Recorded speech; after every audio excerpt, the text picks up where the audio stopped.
Hello friends, welcome to study with Mayank, myself Shanti. तो friends, चलिए आज हम चैप्टर 16 देखते हैं। हमारा चैप्टर 16 है जल एक बहुमूल्य संसाधन। मतलब पानी क्या है? बहुत ही अमूल्य चीज़ है ना, जो हमको प्रकृति ने दिया है। और हम ये सोचते हैं कि प्रकृति ने दिया है तो ये मुफ्त की चीज़ है और हम इसको जैसे पाए वैसे यूज़ करें। तो नहीं फ्रेंड्स, आज हम जल के बारे में जानेंगे कि जल कितनी अमूल्य चीज़ है और इसकी कमी से हमको क्या क्या समस्या झेलनी पड़ सकती है। ओके, तो चलिए शुरू करते हैं। जल एक बहुमूल्य संसाधन। जल है तो कल है। यहाँ पर एक कोटेशन दिया गया है कि फ्रेंड्स, कहा गया है कि जल है तो कल है। तो सही बात है। अगर हम आज जल को बचाएंगे तो भी हमारे जो पीढ़ियां हैं वही जल को, मतलब उनको भी तो जल चाहिए ना। तो हम आज अगर ये खत्म कर देते हैं तो उनके भविष्य का क्या होगा? ओके, तो यदि जल उपलब्ध है तो आपका भविष्य सुरक्षित है। मतलब अगर पानी है तभी हमारा भविष्य जो है सुरक्षित है, सेफ है। ओके, तो फ्रेंड्स, आपको पता ही है कि हर साल जो है 22 मार्च का दिन विश्व जल दिवस के रूप में मनाया जाता है ना। और क्यों मनाया जाता है? तो इसलिए मनाया जाता है कि लोग जो जल की बर्बादी कर रहे हैं वो उसके प्रति जागरूक हो। ओके, तो यही मेन कारण होता है कि हम किसी दिन को मनाते हैं, किसी विशेष दिन के रूप में मनाते हैं। किस लिए मनाते हैं? ताकि लोग उसके बारे में ज़्यादा से ज़्यादा जानकारी प्राप्त कर सकें। ठीक है। संयुक्त राष्ट्र द्वारा प्रत्येक व्यक्ति जल की न्यूनतम मात्रा 50 लीटर है। तो चलिए इसके बारे में थोड़ा सा और जानकारी देखते हैं हम। फ्रेंड्स, आपके घर में या कहीं भी जहाँ पर, मतलब घर में भी मम्मी पापा बोलते हैं कि पानी बर्बाद मत करो, पानी बचाओ, ऐसे हर कोई सलाह देता है, लेकिन जो सलाह देता है वही खुद वो रूल जो है फॉलो नहीं करता है ना। हर व्यक्ति जल संरक्षण के महत्व को जानते हैं, है ना। और इसीलिए हम प्रतिवर्ष जो है जल दिवस मनाते हैं। और फिर भी घर में जैसे पानी पीने के लिए, धुलाई के लिए, खाना पकाने के लिए, साफ सफाई के लिए बहुत सारा हम जल यूज करते हैं। तो इसी को देखते हुए जो संयुक्त राष्ट्र है उसके द्वारा प्रति व्यक्ति कितनी, तो न्यूनतम 50 लीटर प्रति व्यक्ति जल की जो मात्रा है वो निश्चित की गई है। और ये मात्रा प्रति व्यक्ति प्रतिदिन लगभग 2.5 बाल्टी जल के बराबर है। मतलब एक व्यक्ति एक दिन में 2.5 बाल्टी पानी यूज कर सकता है। क्या आपके परिवार को इतना पानी मिलता है? अगर मिलता है तो आप बहुत खुशकिस्मत हैं, क्योंकि हमारे देश में लाखों लोग ऐसे हैं जिनको जो पर्याप्त जल है वो मतलब पीने के लिए नहीं मिल पाता। ठीक है। तो आपको कोई ऐसी फैमिली पता है या फिर ऐसी कोई जगह जहाँ के लोग पानी के लिए मतलब पानी की समस्या से जूझ रहे हैं? तो फ्रेंड्स, कई स्थान, मतलब कई जगह ऐसे भी हैं जहाँ पर पानी की बहुत कमी है। नलों में पानी का ना आना, जल भरने के लिए लंबी लंबी कतारें लगी रहना, लड़ाई झगड़े होना, जल की मांग के लिए धरने प्रदर्शन करना, ऐसे जो मतलब आपको ऐसे हर जगह दिख जाएगा। कब दिखेगा? खासकर गर्मी के दिनों में। ओके, न्यूज़पेपर में भी आप सुनते होंगे कि यहाँ पर पानी की किल्लत हो गई, ये हो गया, वो हो गया। तो ये सब क्यों हो रहा है? ये सब क्यों हो रहा है आखिर? तो चलिए देखते हैं ये सब का क्या कारण है ना। तो फ्रेंड्स, वर्ष 2003 को अंतर्राष्ट्रीय अलवण जल वर्ष मनाया गया। अलवण जल मतलब जिसमें लवण की मात्रा नहीं होती, मतलब ताज़ा जल। ताज़ा जल को ही अलवण जल बोलते हैं, जिसको हम पीने के लिए यूज़ करते हैं। तो ऐसा किस लिए किया गया? 2003 को अंतर्राष्ट्रीय जल वर्ष क्यों मनाया गया? क्योंकि जो लोग हैं वो, ये जो प्राकृतिक संसाधन है, जो जल हमको मिला हुआ है, उसकी जो उपलब्धता घट रही है उसके बारे में जागरूक हो सके, इसीलिए 2003 को जल वर्ष के रूप में मनाया गया है। ठीक है। तो फ्रेंड्स, हमारा 16.1 है कितना जल उपलब्ध है। फ्रेंड्स, अब हम जानेंगे कि हमको मतलब हमारी धरती पर कितनी जल उपलब्ध है। ठीक है, कितनी पीने के लिए और कितनी कहाँ पर। ठीक है, तो चलिए जानते हैं। तो फ्रेंड्स, आपने कई ऐसी फोटो देखी होगी जो अंतरिक्ष से ली गई है, और उसमें अगर हम देखें तो हमारा ग्रह है, हमारी जो धरती है वो नीली दिखाई देती है। तो क्यों दिखाई देती है? तो पृथ्वी की सतह लगभग 71% भाग जल से ढका हुआ है, और इसी के कारण हमारी पृथ्वी जो है नीली दिखाई देती है ना। और पृथ्वी पर जो ये जल राशि है वो कहाँ पर है? तो समुद्रों, महासागरों, नदियों और जो ध्रुव है, दक्षिणी ध्रुव, उत्तरी ध्रुव और भौम जल और वायुमंडल, इन सब में जल पाया जाता है, परंतु इनमें से अधिकांश भाग जो है हमारे यूज के लायक नहीं है। और जो उपयोग मतलब जो उपयोग के लिए उपयुक्त जल है वही अलवण जल है। ठीक है, मतलब जिसको हम उपयोग कर सकते हैं, मतलब जिसको हम पी सकते हैं, वही क्या कहलाता है, अलवण जल या ताजा जल कहलाता है। ठीक है फ्रेंड्स, और मतलब इसे ही बोलचाल की भाषा में ताजा जल बोलते हैं। ओके, तो इसकी मात्रा पृथ्वी पर उपलब्ध जल की कुल मात्रा का लगभग 0.006% है। मतलब आप सोच सकते हो कि कितनी कम है जल। मान लो आप एक बाल्टी पानी भर के रखे हैं, ठीक है, अब उनमें से मान लो बाल्टी में 20 लीटर जल आता है, ठीक है, तो अब 5 ml की क्षमता का एक चम्मच लीजिए और उसमें 100 चम्मच जल किसी मग में डाल दीजिए। ठीक है, तो जो बाल्टी में पानी आप लिए हो तो वो समझो ये पृथ्वी में कुल जल की मात्रा है। ठीक है, और जो मग में आपने 100 चम्मच जल डाला है वो अलवण जल को प्रदर्शित करता है, मतलब वो अलवण जल है जिसको हम ताजा जल बोल सकते हैं। ठीक है, तो अब ये जो मग है उसमें से 30 चम्मच जल को किसी कांच की गिलास में डाल लीजिए। ठीक है, और ये जो जल कांच की गिलास में जो आप डाले हो 30 चम्मच, वो भौम जल के रूप में पाए जाने वाला जल है। ठीक है, उसी के समान है, मतलब यहाँ पर हम मान के चल रहे हैं। ओके, तो और फिर ये जो कांच का गिलास है इनमें से 1/4 भाग, मतलब मान लो 1 चम्मच में सिर्फ आधा चम्मच जल निकाल लो, और यही जो जल है, ये जो चम्मच में आधा चम्मच जल है, यही विश्व के जितने भी झील है, नदियां हैं, उनमें उपस्थित जो अलवण जल है जिसको हम पी सकते हैं वो उसकी मात्रा है। ठीक है, तो आप समझ सकते हो ये जो बाल्टी का जल जो मग में लिए वो, और जो गिलास में लिए, और आखिरी में जो चम्मच में लिए, तो आप समझ सकते हो कि हमारी पृथ्वी में पूरे बाल्टी के बराबर पानी है और हमारे पीने के लिए सिर्फ ये आधी चम्मच के बराबर पानी है।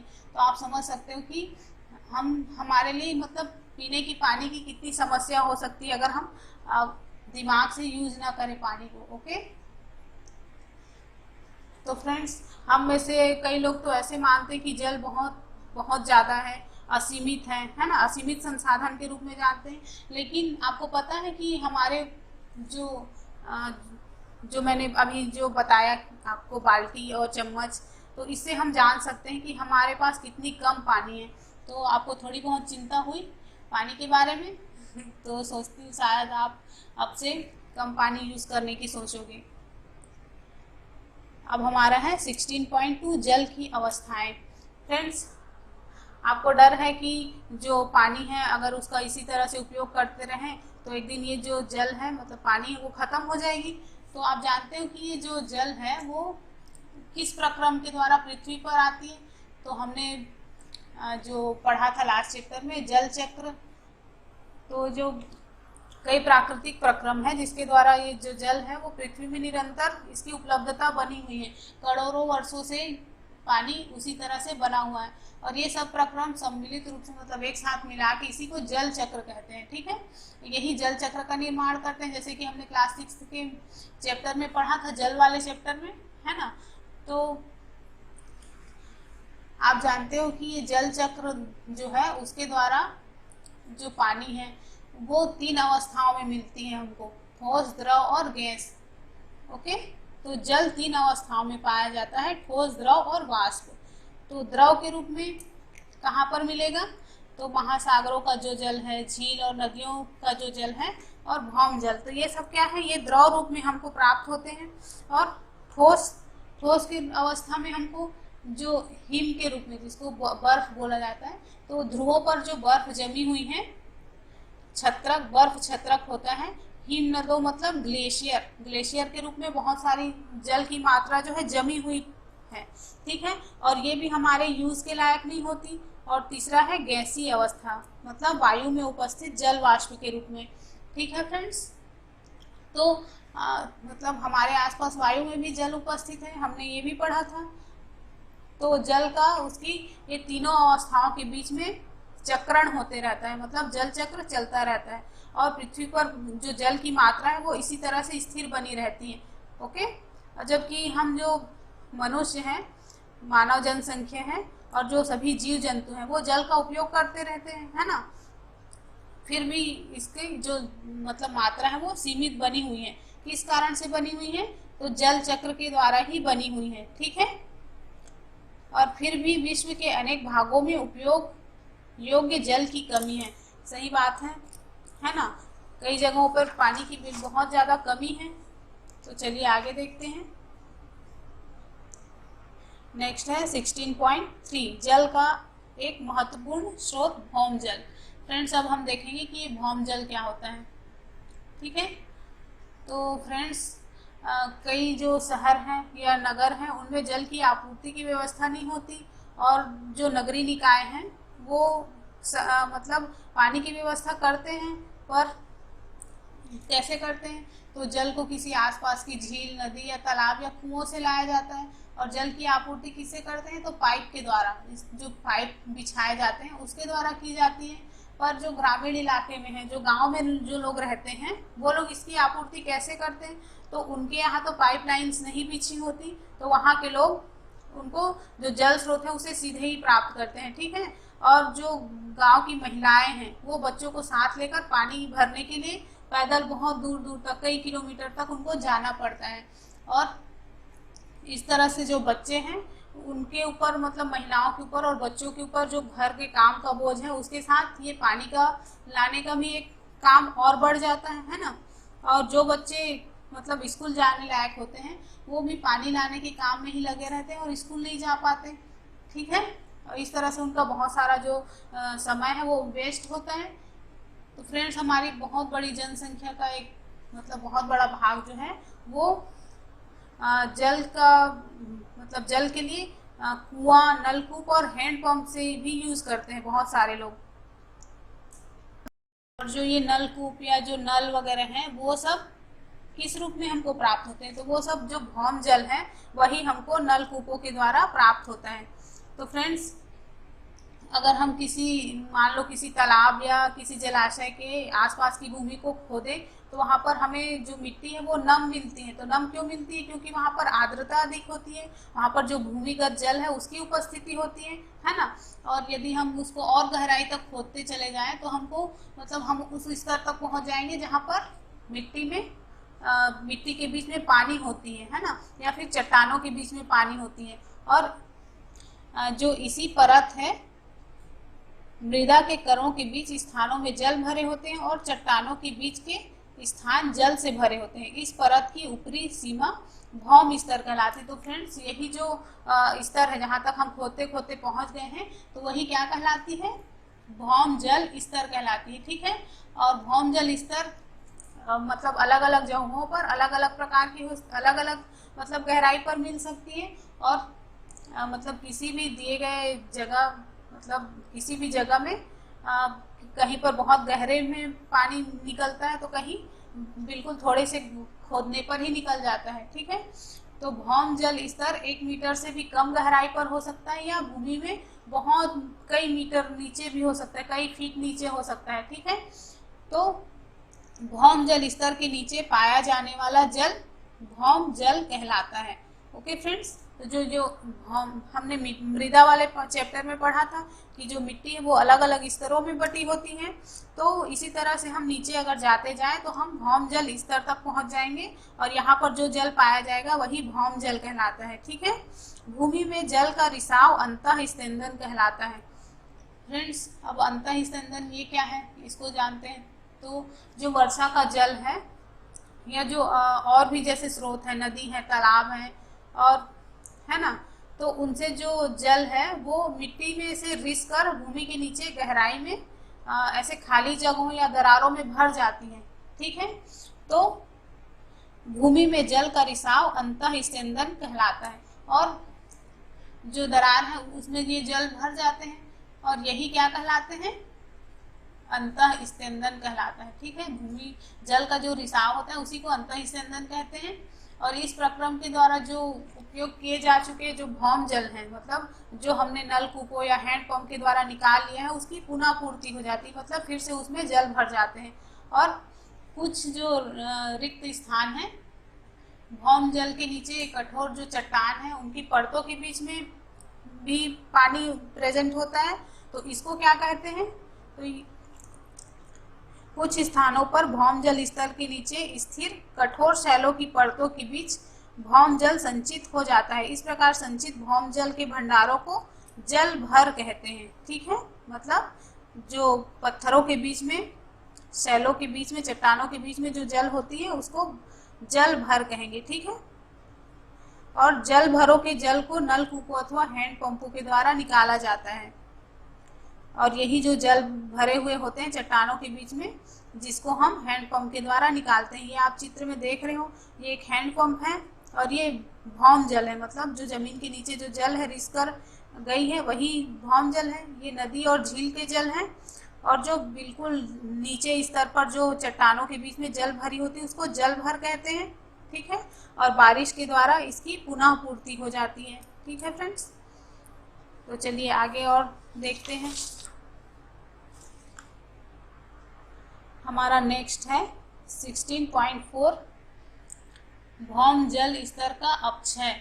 तो फ्रेंड्स, आपने ऐसे कोई जगह देखी है जहाँ पर कोई बिल्डिंग वगैरह बन रहे हो, तो वहाँ पर जो काम करने वाले होते हैं तो वो लोग, आपने देखा है कि वहाँ पर बोरिंग की जाती है। बोरिंग मतलब बहुत गहरी खुदाई की जाती है और उसी के जो जल है उसको यूज़ किया जाता है ना।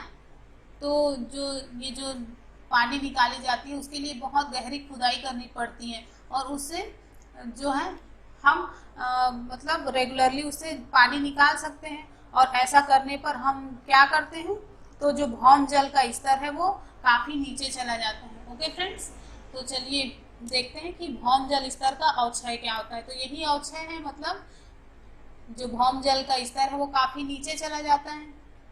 तो भौम जल स्तरों को प्रभावित करने वाले कारक क्या क्या है देखते हैं। तो जो भूमि के नीचे से निकाले गए भौम जल है उनकी पुनः पूर्ति वर्षा के जल के स्त्रावण मतलब रिसाव के द्वारा होती है। मतलब अंतः स्त्रावण जो हमने पीछे देखा, तो भौम जल तब तक प्रभावित नहीं होती जब तक कि हम एक मतलब लेवल तक की पानी निकालते हैं, है ना। तो जहाँ तक उसकी पूर्ति हो जाए, मतलब प्राकृतिक प्रक्रम जो है वर्षा है और जो झील है, समुद्र है, उससे रिस कर जब तक पानी पहुँच जाता है तब तक तो भौम जल को कोई नुकसान नहीं होता।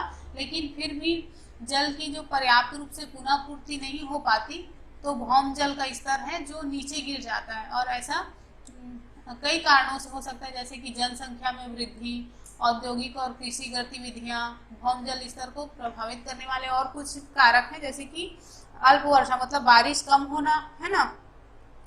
तो इन सब से क्या होता है, भौम जल स्तर बहुत नीचे चला जाता है। और जैसे कि वन उन्मूलन मतलब वन आरोपण या वन उन्मूलन, भौम जल स्तरों को प्रभावित करने वाले कारक अल्प वर्षा, वन आरोपण, वन उन्मूलन और जल के अस्त्रावण के लिए प्रभावित क्षेत्रों में कमी। मतलब जल के अविस्त्रावण क्या होता है, तो फ्रेंड्स आप जानते हैं कि जो फर्श है उसमें अगर आप पानी डालोगे तो वो नीचे नहीं जा पाएगा, है ना, मिट्टी से बह के नीचे नहीं जा पाता। लेकिन आप किसी कच्ची जमीन पर अगर पानी डालोगे तो वो तुरंत सोख लेता है ना। तो यही क्या होता है, तो अवस्त्रावण के लिए प्रभावित क्षेत्र की कमी, इसी को बोलते हैं। मतलब अब पानी बारिश होगी, वो पानी एक जगह इकट्ठा नहीं हो पाएगा तो वो नीचे कैसे जाएगा, है ना। तो यही अविस्त्रावण की कमी वाले क्षेत्र कहलाते हैं। ठीक है, तो चलिए अब देखते हैं इसके और क्या क्या कारण हैं। तो पहला है जनसंख्या प्रसार।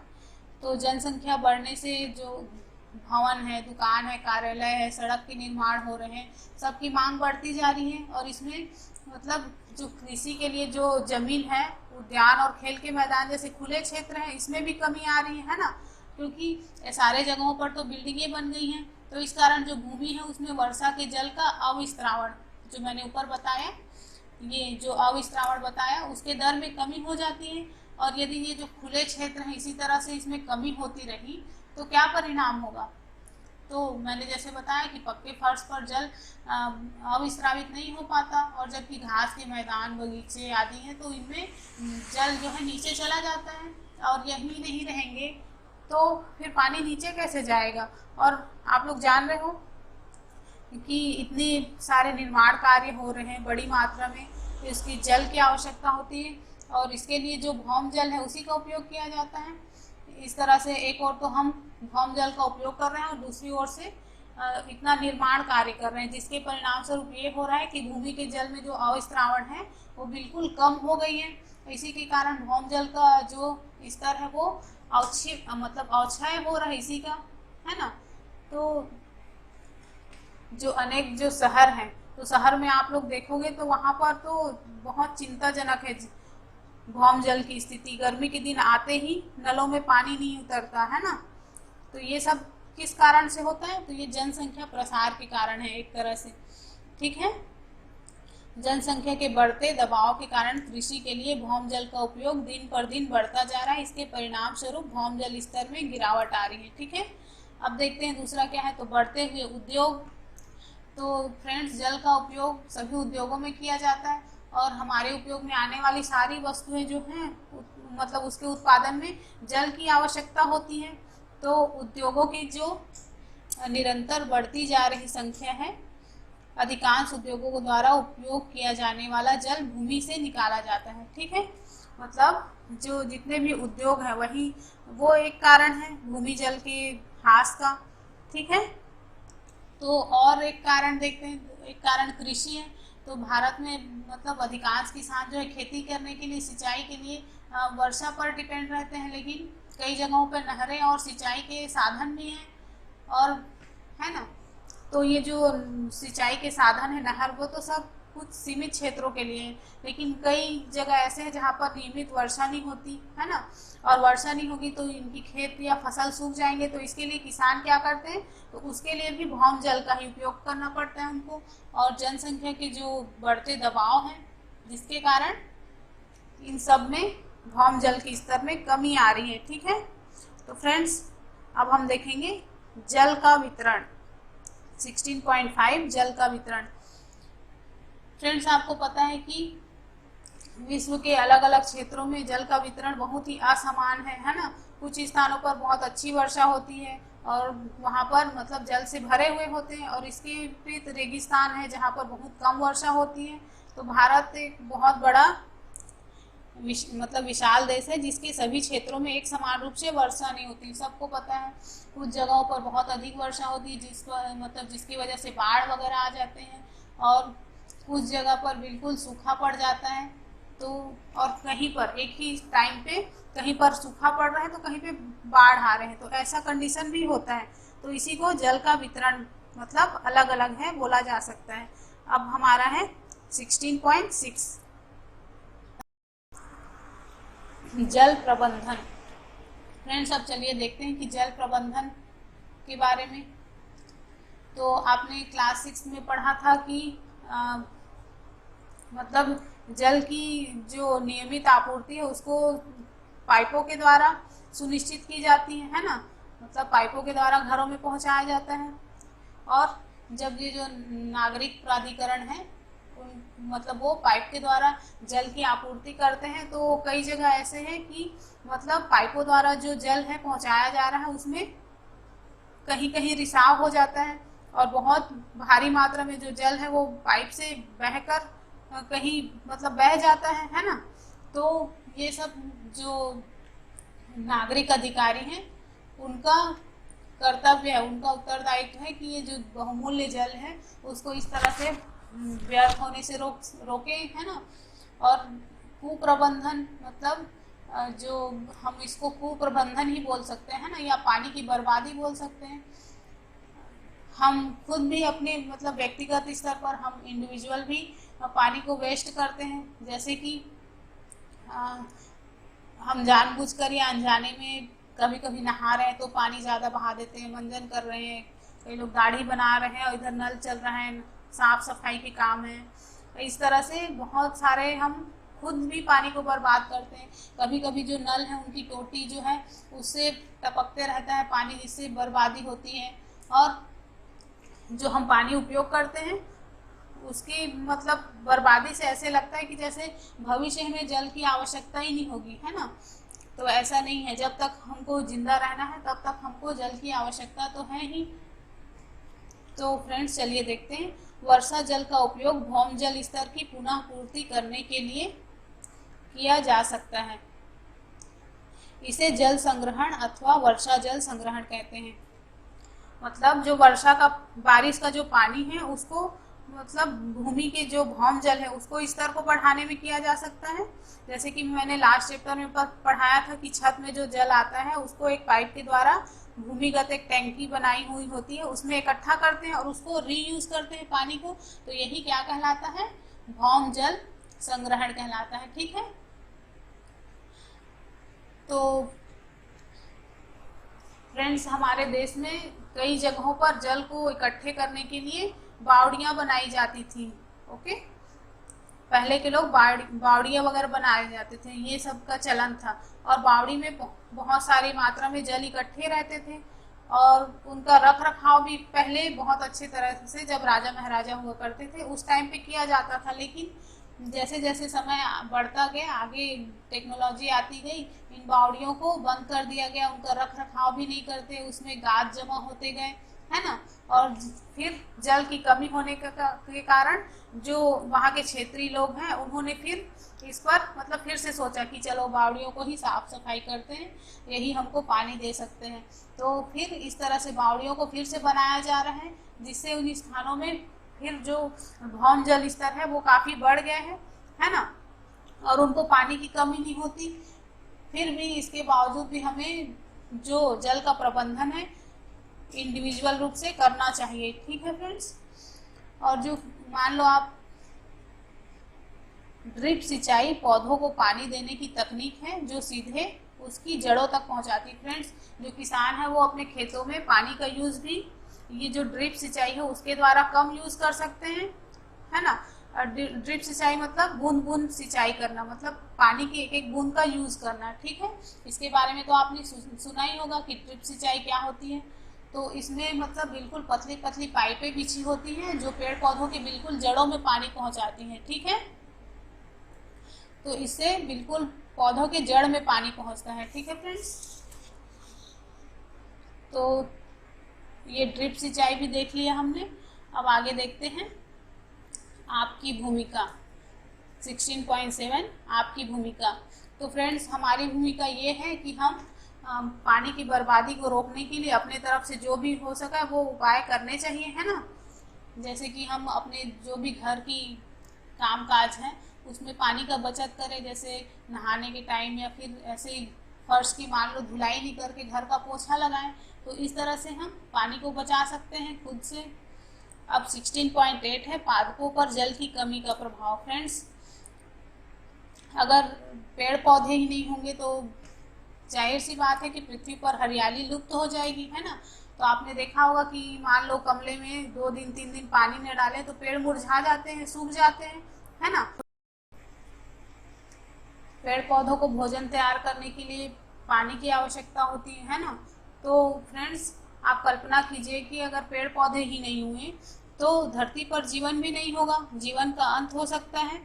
न पर्याप्त भोजन, न ऑक्सीजन और न ही पर्याप्त वर्षा होगी, और इस तरह से और भी बहुत सारी समस्याएं होंगी, है ना। तो फ्रेंड्स हमारी बुद्धिमानी इसी में है कि हम पानी को बचाकर यूज करें। ठीक है फ्रेंड्स, और इस तरह से यहाँ पर आपका चैप्टर खत्म होता है। तो चलिए क्वेश्चन देखते हैं। तो फ्रेंड्स आज एक ही क्वेश्चन है, वर्षा जल संचय की 2 विधियां बताइए। ठीक है, तो फ्रेंड्स मिलते हैं नेक्स्ट वीडियो में। Okay, bye bye.